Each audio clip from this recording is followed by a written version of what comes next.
अन्नदाता। पग पग पर है संग तुम्हारे अन्नदाता। लहू किसानों का बन के पसीना सींचता है धरती का सीना। मेहनत का तेरी हक दिलवाने, नई तकनीक नई खोज बताने। पशुधन को गुणवान बनाना, पौध सुरक्षा को सिखलाना, खेती के सब गुर समझाने, भारत का सरताज बनाने। आठों पहर है संग तुम्हारे अन्नदाता अन्नदाता।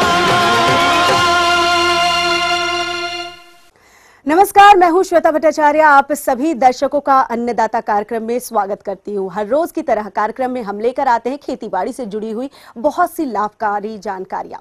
तो चलिए सबसे पहले देखते हैं क्या है विशेष आपके लिए आज के कार्यक्रम में। वर्षा ऋतु में फल के बाग बगीचों में समसामयिक कार्य। धान की फसल में खाद और उर्वरक प्रबंधन।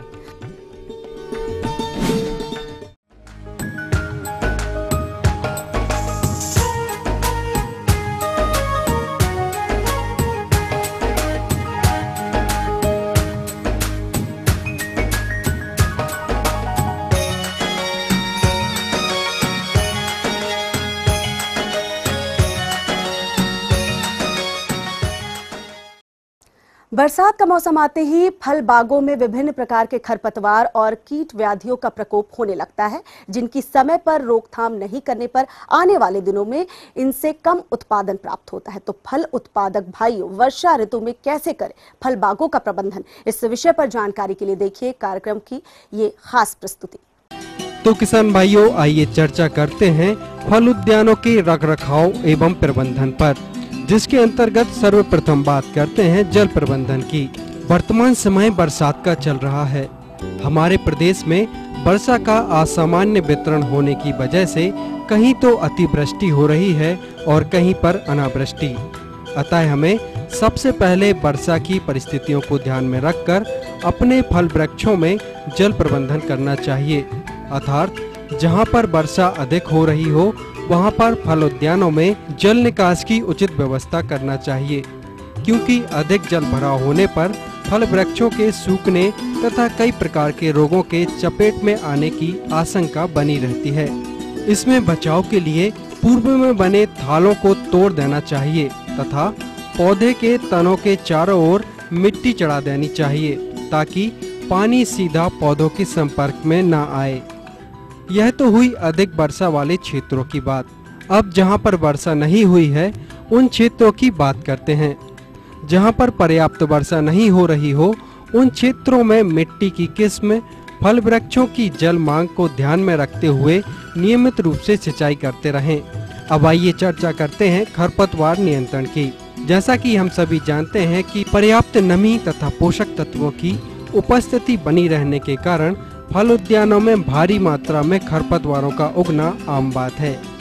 यदि इन खरपतवारों का समय रहते नियंत्रण नहीं किया जाता तो यह जल एवं पोषक तत्वों की प्राप्ति में पौधों से प्रतिस्पर्धा करते हैं। साथ ही कई प्रकार के रोग तथा कीटों की समस्या को भी उत्पन्न करने में सहायक होते हैं। अतः इन खरपतवारों को समय समय पर उद्यानों से सफाई करते रहना चाहिए।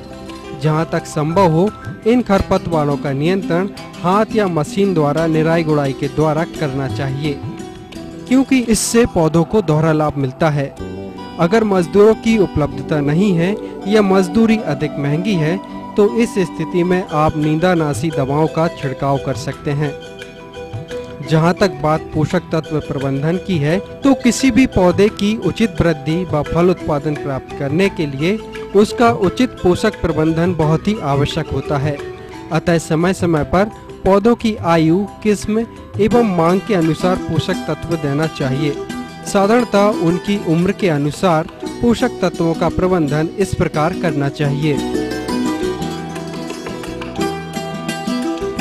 अब आइए चर्चा करते हैं फल सुरक्षा के बारे में।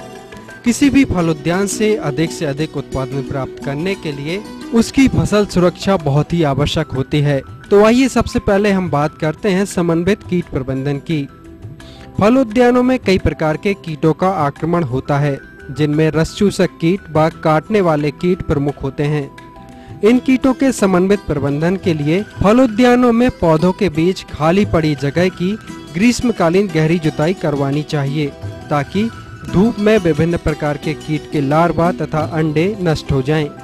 इसके अतिरिक्त जहां कहीं भी कीटों के अंडे या लार्वे दिखाई दें, उन्हें हाथों से चुनकर नष्ट कर देना चाहिए। साथ ही जगह जगह पर प्रकाश प्रपंच, जहरीले प्रपंच या चिपचिपे प्रपंच लगाकर विभिन्न घातक कीटों के वयस्कों को आकर्षित कर फंसाकर नष्ट करते रहना चाहिए। फेरोमोन ट्रैप का उपयोग कर कीटों को नष्ट करना भी कीट नियंत्रण में सहायक सिद्ध होता है। तना छेदक इल्ली के नियंत्रण के लिए हमें उसकी सुरंग में तार या लकड़ी की सहायता से सफाई करके मिट्टी का तेल या कीटनाशी दवाओं को इंजेक्शन द्वारा छिद्र के अंदर डालकर मिट्टी से बंद कर देना चाहिए, क्योंकि उस कीट के प्रकोप से बड़ी बड़ी डाल तथा कभी कभी पूरा पौधा भी सूख जाता है। इन सभी बातों के अलावा यदि कीट का प्रकोप अधिक हो या उच्च हानि स्तर पर हो, तो अंतिम विकल्प के रूप में रासायनिक कीटनाशक दवाओं का प्रयोग करना चाहिए, जैसे रस चूसक कीट, माहू, जैसिड, थ्रिप्स, सफेद मक्खी, बग आदि के नियंत्रण के लिए डाइमिथोएट या मेटासिस्टा कीटनाशक दवाओं की 1 से 1.5 मिलीलीटर मात्रा प्रति लीटर पानी में घोल बनाकर आवश्यकता अनुसार 1 से 2 बार छिड़काव करना चाहिए। इसी प्रकार काटने एवं चबाने वाले कीट जैसे इल्लियां, पत्ती सुरंगक, बीटल, सिल्ला आदि कीटों के नियंत्रण के लिए मेलाथियान, कार्बोरिल आदि कीटनाशक दवाओं की 2 मिलीलीटर मात्रा प्रति लीटर पानी में घोल बनाकर छिड़काव करना चाहिए।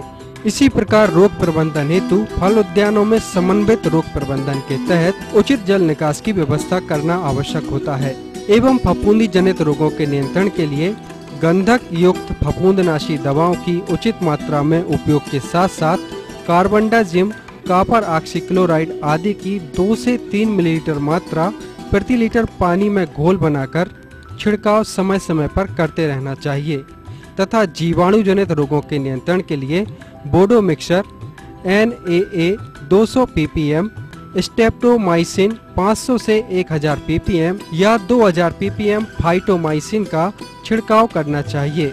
इसके अलावा रोगग्रस्त या सूखी बेजान विकृत टहनियों को समय समय पर काटकर अलग करते रहना चाहिए, जिससे नई नई टहनियाँ विकसित होती हैं और फूल व फल भी अच्छे प्राप्त होते हैं।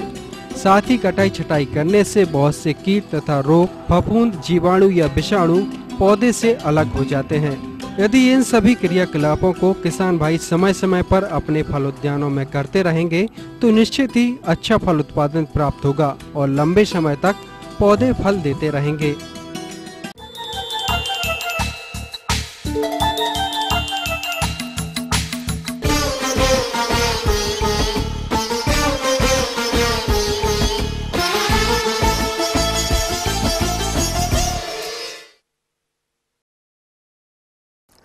धान खाद्यान्न की प्रमुख फसल है और इस फसल से अच्छा उत्पादन लेने के लिए इसका पोषक प्रबंधन करना अनिवार्य हो जाता है, क्योंकि इस फसल की कुछ खास अवस्थाओं में इसे पोषक तत्वों की पूर्ति ना करने पर उपज पर विपरीत प्रभाव पड़ता है। तो किसान भाइयों, धान की फसल में किन किन अवस्थाओं पर कितनी मात्रा में पोषक तत्व प्रयोग करना चाहिए, इस विषय पर जानकारी के लिए देखिए कार्यक्रम का ये अंश।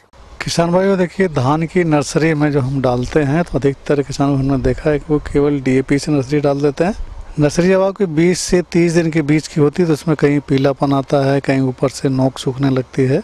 अगर आपकी नर्सरी अभी भी खड़ी हुई और आपको ऐसे कोई लक्षण दिख रहे हैं, पत्तियां अगर आपको लाल सी पड़ रही हैं और कुछ हिस्सा कहीं कहीं दब गया है, छोटा हो गया है, इसका मतलब उसमें जिंक की कमी आ गई है, क्योंकि धान में जिंक की सबसे ज़्यादा ज़रूरत पड़ती है। आप जिंक का इसमें स्प्रे कर दीजिए, या फिर जिंक मोनो होती है उसके आप 2 से 3 किलो प्रति एकड़ के हिसाब से आप इसका यूरिया के साथ में इसको डाल सकते हैं। इसके अलावा खेत में जो मुख्य फसलें हैं, वो फसल जहाँ पे आपको रोपाई करनी है, रोपाई में तो गोबर की खाद हमें हर 3 साल में एक बार गोबर की खाद, हरी खाद, कंपोस्ट या कोई भी कार्बनिक खाद का हम अवश्य प्रयोग करें। इसके बाद नाइट्रोजन, फास्फोरस, पोटास अगर आपको डीएपी के रूप में उपलब्ध है तो 50 किलो डीएपी, 50 किलो पोटास प्रति एकड़ के हिसाब से ज़मीन में आखिरी जुताई के समय आप इसे मिला दें। कदेड़ करते समय जिंक, पटेला लगाने से पूर्व 10 किलो जिंक प्रति एकड़ गोबर की खाद मिलाकर के हम बिखेर देते हैं। इसके बाद हम पटेला लगा देते हैं। कदेड़ लगाने के बाद तब हमारा खेत रोपाई के लिए तैयार होता है। रोपाई में सावधानी हमें ये रखनी होती है कि हमें, अगर आपकी ऊसर मान लीजिए खेत है या आपकी बढ़वार अच्छी नहीं है, मिट्टी अच्छी नहीं है, तो एक स्थान पर कम से कम 2 पौधों को रोपण करें। अगर आपकी तराई की भूमियाँ हैं तो इसमें एक ही पौधा काफ़ी है। पौधों की संख्या के बारे में निश्चित है, अगर आपके खेत कमज़ोर हैं या आपकी बढ़वार अच्छी नहीं होती है, मिट्टी दोमट है या बलुई मिट्टी है, धान आप लगाने जा रहे हैं, तो इसमें कम से कम 40 से 50 पौधे प्रति वर्ग मीटर के हिसाब से होना चाहिए। इसके बाद खड़ी फसल में प्रयोग करने के लिए हमारे पास यूरिया, जिंक और सल्फर 3 चीज़ बचते हैं। किसान भाई जब हम पहली यूरिया डालते हैं तो उस समय 30 से 35 किलो प्रति एकड़ के हिसाब से हम यूरिया का प्रयोग करें। धान की फसल चूँकि हम बरसात में करते हैं, बरसात में हम विशेष सावधानी रखनी पड़ती है कि हमारा नीचे बारिश का पता नहीं होता, कभी बारिश ज़्यादा हो जाती है तो हमारी यूरिया बह के चली जाती है। यूरिया को बहने से रोकने के लिए आवश्यक हमें इसमें सल्फर स्लो रिलीज फर्टिलाइज़र, यानी कि सल्फर है, नीम का तेल है 250 ग्राम प्रति एकड़ के हिसाब से, या सल्फर 250 ग्राम प्रति एकड़ के हिसाब से हम यूरिया मिला देंगे तो इसमें जो बहने वाला तत्व है या जल्दी से रिएक्शन जो बैक्टीरिया होते हैं जिससे यूरिया जल्दी नष्ट हो जाती है वो रोकेगी। इसके बाद किसान भाई जब हम दूसरी यूरिया डालते हैं उसकी मात्रा थोड़ी सी बढ़ाते हैं, 40 किलो तक आप करते हैं प्रति एकड़ में। दूसरी यूरिया में ध्यान अवश्य रखें कि अगर हमने जिंक नीचे डाला है तो हमें दूसरी यूरिया में फिर मोनो जिंक हमें फिर प्रयोग करना है, यानी कि जिंक धान के लिए एक ऐसा तत्व है जो सभी तत्वों के अवशोषण में सहयोग करता है। यानी कि आपने एनपीके या अन्य तत्व सारे डाल दिए, अगर आपके खेत में जिंक की कमी हुई तो कोई भी तत्व ऊपर चढ़ेगा नहीं। जब कोई तत्व चढ़ेगा नहीं तो फिर उपयोग अन्य फसलों द्वारा कैसे किए जाएंगे। इसलिए अत्यंत आवश्यक है कि जिंक आपके यहाँ बुआई के रोपाई के समय और दूसरी यूरिया में मोनो के रूप में अवश्य प्रयोग करें। खड़ी फसल में इसी तरीके से पोटाश का प्रयोग है। और खड़ी फसल में कुछ ऐसे तत्व आ गए हैं, कुछ ऐसे आयन आ गए हैं पोटाश के कि आप खड़ी फसल में भी 1 किलो तक इसका स्प्रे के द्वारा प्रयोग कर सकते हैं। इसी तरीके से धान की फसल जब पकने को आप होती है, पकते समय हमारे यहाँ देखा क्योंकि पानी में फसल होती है, टेम्परेचर बहुत ज़्यादा होता है, इसमें अधिकतर फफूंदी या कुछ ऐसे चक्कते जैसे धब्बे ऐसे आ जाते हैं।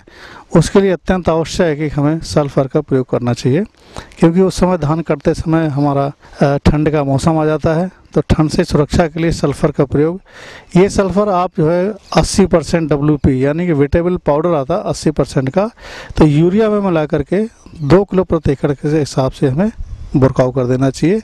अगर आप यूरिया डाल चुके हैं तो यही सल्फर 500 ग्राम 80 WP वाला इसका हम छिड़काव कर देते हैं तो हमारा सल्फर का पूरा लाभ आपको मिल जाता है। ये कहीं के किसानों भाई हमने देखा है कि कुछ फसलों में या कुछ खेतों में एक कोई पत्ती लंबी होकर के एकदम सफ़ेद हो जाती है या एकदम कागज़ की तरह दिखने लगती है। इसका मतलब है उस खेत में आयरन, लोहे की कमी के लक्षण दिखने लगे हैं। अगर आपको लोहे की कमी के लक्षण दिखने लग रहे हैं तो इसका मतलब वो खेत में कमी के लक्षण शुरुआत है। ऐसे केस में फेरस सल्फेट हरा कसीस आता है या लोग इसको लोहा जिंक कहते हैं, इसका हम 10 किलो प्रति एकड़ के हिसाब से इसका प्रयोग कर सकते हैं। अगर आपको खड़ी फसल में प्रयोग करना है तो 1 किलो प्रति एकड़ के हिसाब से छिड़काव करने से इसकी आपूर्ति हो जाती है। तो nitrogen, phosphorus, potash, zinc, sulphur और आयरन 6 तत्व अगर हम डालते हैं तो किसान भाइयों आपका धान का बहुत अच्छा उत्पादन होगा। ये थी कुछ उपयोगी जानकारियां। अब लेते हैं एक छोटा सा ब्रेक, जल्द लौटेंगे और कार्यक्रम में आगे हैं महत्वपूर्ण जानकारियां। बने रहिए हमारे साथ। बरसात के मौसम में मुर्गियों की देखरेख और प्रबंधन कार्य। अरे चाचा, गंगा को लेकर कहाँ जा रहे हो? 1 महीने से बहुत कम दूध दे रही है, इसे दिखाने के लिए शहर ले जा रहा हूँ। इसे एरोसोल कंपनी की कैल्शियम से भरपूर इलेक्ट्रोमिक्स AD3 पिलाओ, दूध की बाल्टियाँ भरते भरते थक जाओगे। इलेक्ट्रोमिक्स ने किया कमाल, पशु स्वस्थ, पालक मालामाल। हनीमून देहरादून में हो, हमार बलमू काहे सुतला दलानी माई सभा पीछे लजिया। लोकगीतों के राग गुनगुनाइए ETV के साथ। धुन देखिए हर शनिवार रात 9:30 बजे।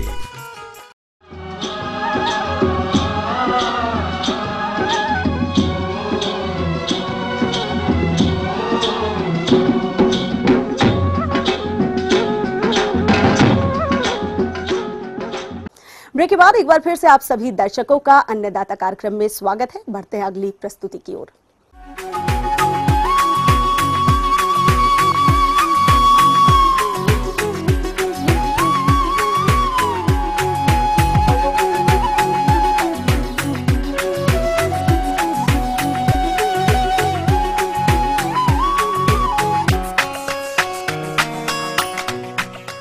मुर्गी पालन व्यवसाय से अच्छा लाभ मिलता रहे, इसके जरूरी है कि इनका मौसम के अनुरूप प्रबंधन किया जाए। चूंकि अभी वर्षा ऋतु चल रही है, ऐसे में मुर्गियों के आहार, आवास इत्यादि प्रबंधनों पर विशेष ध्यान देने की आवश्यकता होती है, क्योंकि इन प्रबंधन पर थोड़ी सी लापरवाही भी हानि का सबब बन सकती है। तो मुर्गी पालक भाइयों, बरसात के मौसम में कैसे करें इनका प्रबंधन, इस विषय पर जानकारी देने के लिए हमारे साथ मौजूद है एक विषय विशेषज्ञ डॉक्टर वीरेंद्र पिल्ले। हम यहाँ सबसे पहले आपको बताना चाहेंगे कि वर्षा ऋतु में सबसे ज़्यादा जो डर होता है वह वातावरण में जो नमी होती है वो मुर्गी के लिए बहुत घातक होती है। जो वातावरण की जो नमी होती है उसको दूर करने के लिए अगर आपका शेड ऐसा है जिसमें मतलब आपको हवा जो है अच्छी स्वच्छ हवा नहीं मिल रही है, तो नमी के कारण जो है उनके जो कक्ष में जो लीटर होता है वो गीला हो जाता है, सड़ने लगता है, बदबू करने लगता है, जिसके कारण गैस बनने लगती है, अमोनिया गैस, जिसके कारण फेफड़े संक्रमित हो जाते हैं, खड़खड़ आवाज़ होने लगती है और जो कुछ भी पक्षी खाता है पचता नहीं है या उसके वजन नहीं आती है, जिसके कारण किसान भाइयों को बहुत ज़्यादा नुकसान होता है। मुर्गियों को बहुत सारी बीमारियां हो सकती है। तो इस बात पे हम चर्चा करेंगे कि हमको लीटर प्रबंधन वर्षा ऋतु में कैसे करना चाहिए। तो लीटर प्रबंधन के लिए आपको सबसे पहले बता दें कि आपका शेड इस तरीके से होना चाहिए कि वर्षा का जो पानी है, मतलब आपका शेड ऐसा है कि जो साइड में जो एस्बेस्टस निकला रहता है शेड के बाहर, वो कम से कम, बहुत सारे लोग कंजूसी करते हैं, 1 फीट आधा फीट का छप्पर आगे निकालते हैं, उसे अगर हम 2.5 फीट से 3 फीट निकाल लें तो हम वर्षा ऋतु से होने वाली ये जो बीमारी जिसमें लीटर गीला हो जाता है या उसका बिछावन गीला हो जाता है, उससे हम मुक्ति पा सकते हैं। इसके कारण क्या होता है कि लीटर में डायरेक्ट पानी नहीं आ पाता है। चलिए, अगर लीटर में पानी आ गया तब हमको क्या करना है? हमको सबसे पहले ये देखना है कि भूसी जो है गीला ना हो, तो हमको इसको लीटर सूखा रखना है। सूखा लीटर रखने के लिए हमको क्या करना है कि प्रति 10 किलो से 20 किलो भूसे के बीच में हमको जो है 100 ग्राम चूना मिलाना, जिससे नमी को सोख ले और जो है हमारा भूसा ज़्यादा गीला ना हो सके। इसके अतिरिक्त हमको रोज़ पलटी करना है। पंजा बोलते हैं, लोहे का पंजा होता है, जिसका अगर हम पलटी करते रहेंगे तो हमारे को भूसा ज़्यादा गीला नहीं होगा और हमारे को कक्ष में गैस नहीं होगी। इसके अतिरिक्त अगर आपके पास व्यवस्था है तो आप एग्जॉस्ट फैन का उपयोग करें, जिससे कि अंदर की हवा बाहर जा सके और नमी जो है कक्ष में कम से कम रह सके। अब दूसरी बीमारी हमारी आती है कॉक्सीडियोसिस। वर्षा ऋतु में सबसे ज़्यादा होने वाली बीमारी कॉक्सीडियोसिस, जिसका हम हिंदी में नाम लेते हैं खूनी पेचिश। जो कॉक्सीडिया नामक विषाणु है वह मुर्गी के पेट में पहले से ही रहता है, लेकिन इन सब मौसमों के कारण उसको बाहर आने में शक्ति मिल जाती है और बाहर आ जाता है। और उसकी पहचान क्या होती है? मुर्गी जो लक्षण है, मुर्गी जो है बिल्कुल मुंडी को लटका लेगी, काँपती रहती है, लाल लाल पेचिश करेगी। इसके बचाव के लिए हमको क्या करना है? मैंने जो पहले बताया कि उमस ना रखें। इसके अलावा अगर खूनी पेचिश आपकी जानकारी में हो गया तो लगातार 3 दिन तक एम्प्रोसोल, एम्प्रोलियम नामक दवा आती है, उसको देंगे। उसमें 1 ग्राम पक्षी के वजन के हिसाब से, उम्र के हिसाब से आधा ग्राम से 1 ग्राम प्रति लीटर पानी में 24 घंटे लगातार 3 दिन, फिर 1 दिन का गैप किया जाता है। इसमें एक नियम है और फिर 2 दिन के लिए दिया जाता है। किसान भाई ध्यान रखेंगे कि बरसात के मौसम में कम से कम बी कॉम्प्लेक्स दवा का यूज़ करें। B1, B6, B12 नाम की जो दवाएं आती हैं, जिस भी दवा में ये सब चीज़ें होती हैं उसको बिल्कुल ना दें, क्योंकि ये कॉक्सी का मुख्य भोजन होता है। तीसरी जो बात हम करने जा रहे हैं वो है अफ्लाटॉक्सिकोसिस। इसको हम हिंदी रूपांतर करेंगे तो कहेंगे फफूंद रोग। बहुत सिंपल सी बात है। आपको लगा रहा कितनी छोटी सी बात। ये फफूंद रोग कोई छोटा रोग नहीं है। बरसात में मनुष्य हो, पशु हो या पक्षी हो, फफूंद रोग होने का, क्योंकि इसमें उमस और नमी के कारण ये रोग होता है, ये आप सब जानते हैं। अब आप कहेंगे कि मुर्गी में कहाँ से उमस फफूंद रोग होगा? तो ये होता है आहार से। जो हम आहार लेते हैं मुर्गी का आहार, उसमें एक नियम है, 10% से ज़्यादा नमी वाला आहार पक्षियों को नहीं खिलाया जाए। इसके अलावा दूसरी चीज़ अगर आप पता करना चाहते हैं कि दाना जो बन के आया है, पीसा हुआ दाना है, उसमें वाकई में नमी है कि नहीं, तो आप मुट्ठी से उठा के उस दाने को छू के देखें। अगर वो लड्डू बनता है, पता लगेगा कि ढेला बना या लड्डू बना, इसका मतलब दाने में नमी। इस दाने को हमको नहीं खिलाना है, बिल्कुल मना कर दीजिए, चाहे व्यापारी कितना बोले आपको नहीं खिलाना है। अगर वो सड़ा हुआ दाना खिलाएगा, फफूंद रोग से मिला दाना खिलाएगा, तो वो निश्चित रूप से अपना नुकसान करने जा रहा है। अब इसका अगर हम कहेंगे कि इन सब चीज़ों को ध्यान रख लिया, अब वाकई में अब आपकी मुर्गी को पता लगा है, डॉक्टर ने बोला कि वाकई में इसको फफूंद रोग हो गया है, अफ्लाटॉक्सिकोसिस से आपकी मुर्गी को क्या करें, तो सबसे पहला ध्यान है कि आपको दाना बदल दीजिए। दूसरा काम आपको, क्योंकि लीवर को अफेक्ट करता है, तो लीवर टॉनिक्स दीजिए। कई प्रकार की लीवर टॉनिक आती है, ये दवाइयाँ देंगे, विटामिन ए देंगे, ये सब के करने। और फफूंद रोग को काटने वाली 3-4 दवाइयाँ आती हैं, वो दवाइयों का उपयोग करेंगे डॉक्टर से संपर्क करके। 500 ग्राम प्रति क्विंटल दाने के हिसाब से, 5 किलो प्रति क्विंटल दाने के हिसाब से मिलाई जाने वाली बहुत सारी दवाइयाँ हैं, जिनको आप दाने में मिलाएंगे। तत्काल फफूंद जो हो गया है उसको मारेगा, बढ़ने नहीं देगा। इसके अतिरिक्त हम अगर आते हैं मैनेजमेंट के अंदर में, तो जो अंडे देने वाली पक्षी होती है, उसमें एक विशेष ध्यान देने वाली बात होती है कि वर्षा ऋतु में जब भी बादल आ जाते हैं, तो आप देखेंगे कि बदली छाती है। तो हमको यहाँ ध्यान देना है कि दिन में भी आप बल्ब जलाएंगे, लाइट जलाएंगे, क्योंकि पर्दा बंद कर देते हैं आप ऊपर से बरसात के नाम से, हैं, और रोशनी कम रहती है। तो इन सब को पूरा करने के लिए आपको रोशनी बढ़ानी होगी, दिन में भी लाइट चालू करनी होगी। और अंडा उत्पादन के लिए कुछ दवाइयाँ हैं, और फफूंद रोग को कंट्रोल करने की कुछ दवाएँ, इन सब का उपयोग करते रहेंगे तो निश्चित रूप से आप वर्षा ऋतु से अपने आप को बचा सकते हैं और अपना प्रोडक्शन और वजन पक्षी का अच्छे से मेंटेन कर सकते हैं।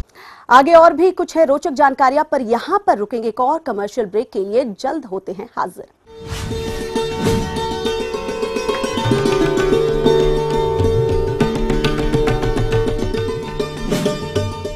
अरे चाचा, गंगा को लेकर कहाँ जा रहे हो? 1 महीने से बहुत कम दूध दे रही है, इसे दिखाने के लिए शहर ले जा रहा हूँ। इसे एरोसोल कंपनी की कैल्शियम से भरपूर इलेक्ट्रोमिक्स AD 3 पिलाओ, दूध की बाल्टियां भरते भरते थक जाओगे। इलेक्ट्रोमिक्स ने किया कमाल, पशु स्वस्थ, पालक मालामाल। देखिए आरती लाइव।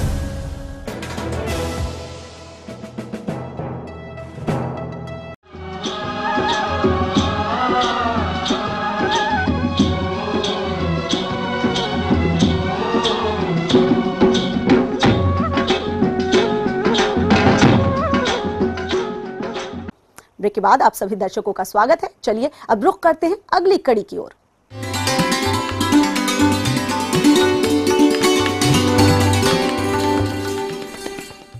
अन्नदाता हेल्पलाइन निशुल्क फोन संपर्क सेवा के माध्यम से आपके द्वारा पूछे गए प्रश्नों में से 1 या 2 महत्वपूर्ण प्रश्नों को हम अपने कार्यक्रम में शामिल करते हैं। इसी के तहत आज का चयनित प्रश्न और उसका जवाब इस प्रकार है। जिला लोहरदगा से घनश्याम यादव जी, आप अन्नदाता निशुल्क फोन संपर्क सेवा के माध्यम से गर्भित दुधारू पशुओं की देखरेख पर जानकारी चाहते हैं।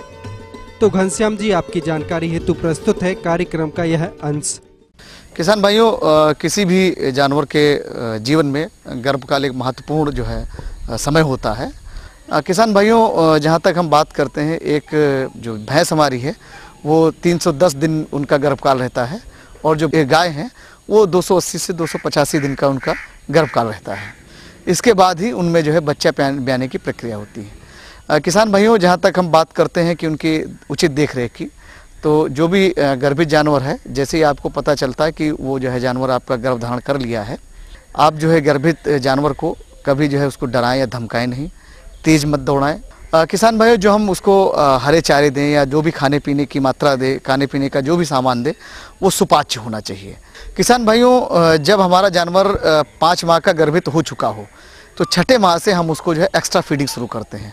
एक्स्ट्रा फीडिंग के लिए हम कंसनट्रेट मिक्सचर दाना लेते हैं, और ये दाने की मात्रा जो है हम पहले 6ठे माह पर आधा किलो, 7वें माह पर 1 किलो, 8वें माह पर 1.5 किलो और 9वें माह पर 2 किलो, इस तरह से हम आधा किलो बढ़ाते जाते हैं, और इसको 2 किलो से ज़्यादा नहीं करते हैं।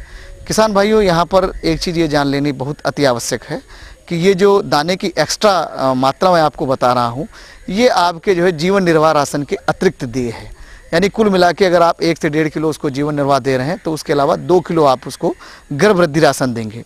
अगर किसान भाइयों आप दाने को घर पर बनाना चाहते हैं, उसमें अपने जो भी आपके स्थानीय बाजार में उसके इंग्रेडिएंट्स उपलब्ध हैं उनका आप उपयोग कर सकते हैं।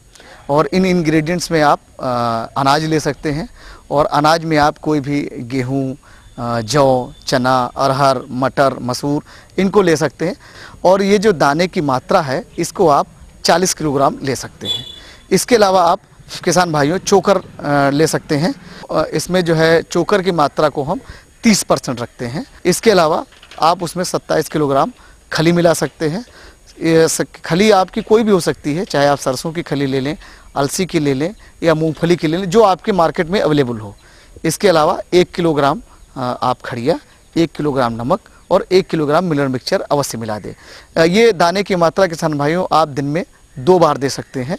और दाना देने के लिए आपको अच्छा ये रहेगा कि आप उसको थोड़ा सा भिगो लें, क्योंकि इससे जो है दाने में सुपाच्यता आएगी और उनका जो है पाचन जल्दी से हो जाएगा। जहाँ तक किसान भाइयों यदि आपका जानवर कालांतर में कभी मिल्क फीवर या दुग्ध ज्वर से पीड़ित रहा है तो उसको आप अतिरिक्त रूप में करीब 80 ग्राम खड़िया अवश्य निरंतर दें इस दाने के अलावा। किसान भाइयों जो भी आप हरा चारा दें या जो भी दें, बस इतना ध्यान रखिए कि सुपाच्य हो और थोड़ा थोड़ा चारा कई बार में उसको दें। किसान भाइयों ऐसा भी देखा गया है कि जो भी हमारा गर्भित जानवर है इसके बाड़े में हर समय स्वच्छ और ताज़ा पानी उपलब्ध रहना चाहिए, क्योंकि प्यास इसमें ज़्यादा लगती इस समय है। किसान भाइयों जो भी आपका गर्भित जानवर है, जैसे जैसे उसमें दिन बढ़ते जाते हैं तो आप उसके जो है जहाँ पर आप उसका बाड़ा बना रखे हैं उस बाड़े में आप उसकी थोड़ी सी बेडिंग की व्यवस्था कर दें। बेडिंग के लिए यहाँ पर आप जो है पुआल का इस्तेमाल कर सकते हैं, और उस पुआल पर जानवर बैठेगा तो उसको किसी तरह की चोट नहीं लगेगी। तो इस तरह से किसान भाइयों यदि आप बताए हुए उपायों को अपनाते हैं तो निश्चित रूप से आपका जानवर समय आने पर एक स्वस्थ बच्चे को और भरपूर दुग्ध उत्पादन देगा।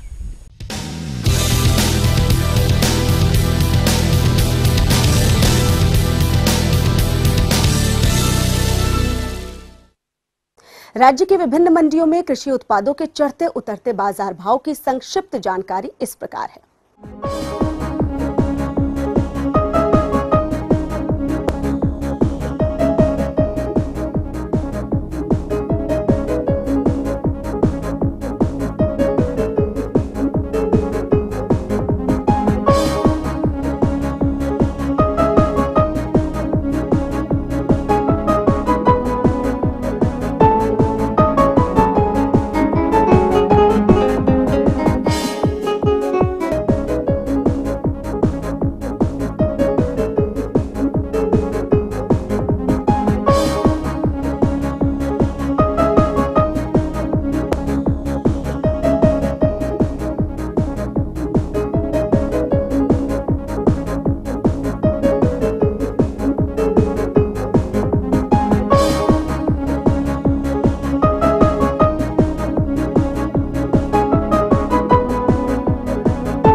चलिए देखते हैं कल दिखाए जाने वाले कार्यक्रम की मुख्य झलकियां।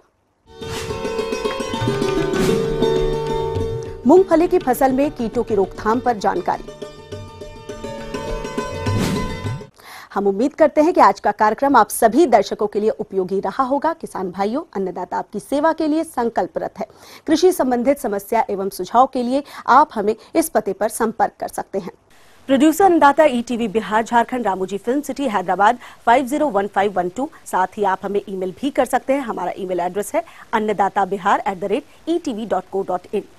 इसके अतिरिक्त आप हमें निशुल्क हेल्पलाइन नंबर 180010845999 पर सुबह 10 से शाम 4 बजे तक सोमवार से शनिवार संपर्क कर सकते हैं। फिलहाल अन्नदाता की पूरी टीम को दीजिए इजाजत। कल फिर इसी वक्त आपसे मुलाकात होगी कृषि संबंधित कुछ और रोचक जानकारियों के साथ। नमस्कार।